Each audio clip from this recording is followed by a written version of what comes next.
big stretches. The biggest stretches in the world. A big stretch from a little guy.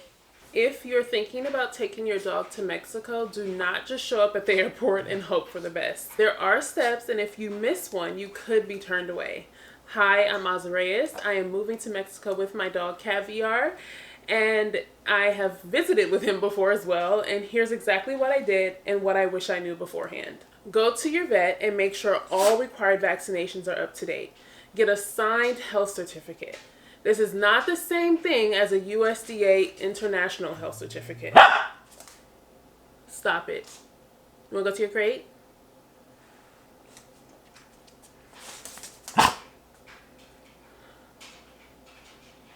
Sit. Okay.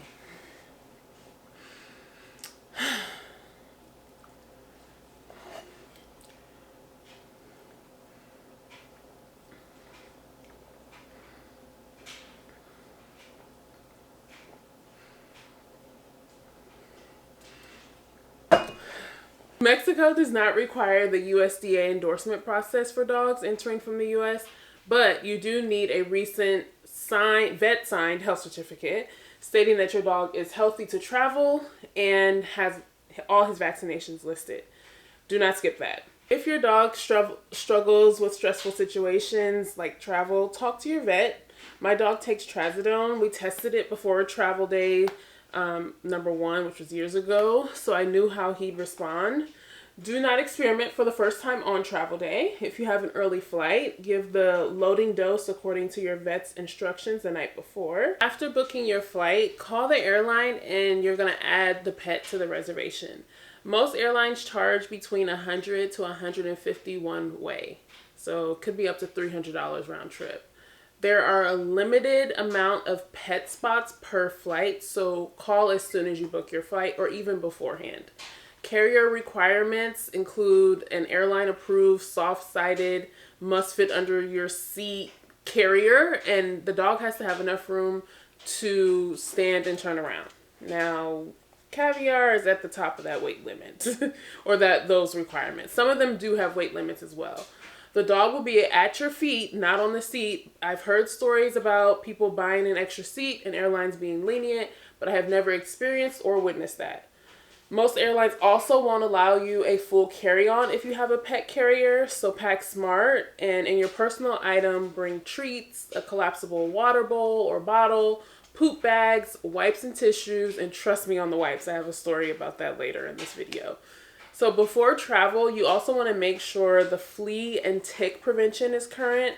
Make sure your heartworm medication is current. Mexico has different climates and exposure risks, so be responsible. So my morning routine the day of travel is a long walk, a play session, feed him appropriately, let him potty fully, tire him out. A tired dog is a calmer dog. Your dog must come out of the carrier when you go through security. The carrier goes through the scanner. Your dog walks with you through the metal detectors. Most airports will allow you to walk your dog in and around the terminal, but do not abuse this privilege.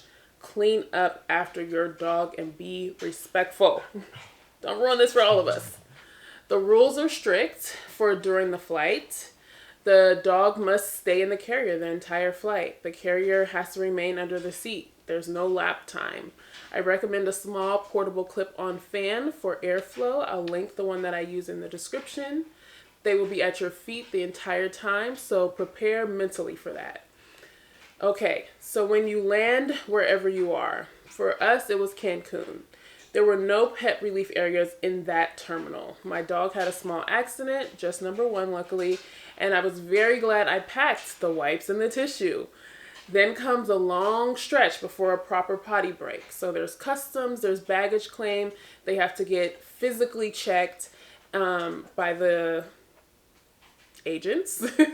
So be patient, be kind, say thank you, and remember, this is a privilege. At that counter, they will ask for your ID and review your pet's health certificate. They'll conduct a brief physical exam. All in all, it took maybe 10 minutes for us. It's very straightforward if your paperwork is in order. Remember, you are a guest. Do not bring your dog into stores, restaurants, or cafes unless explicitly allowed. Sit outside. Clean up after your dog. Respect the local customs. Find dog-friendly places like beaches or hotels. Dogs in Mexico, the wild ones, are scared of people, so you likely won't have any close encounters. But don't force your norms on another country.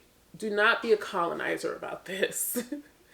If you want part 2 about what to expect flying back into the United States, let me know in the comments. And if you're planning to move with your dog, take this seriously. Preparation makes this very smooth. Carelessness makes it stressful. You've got this, and happy traveling. Say bye, Caviar. Say hi. Say hi, I'm Caviar. Say hi, I'm Caviar, and I love to travel. I love to travel. And there's a big stretcher.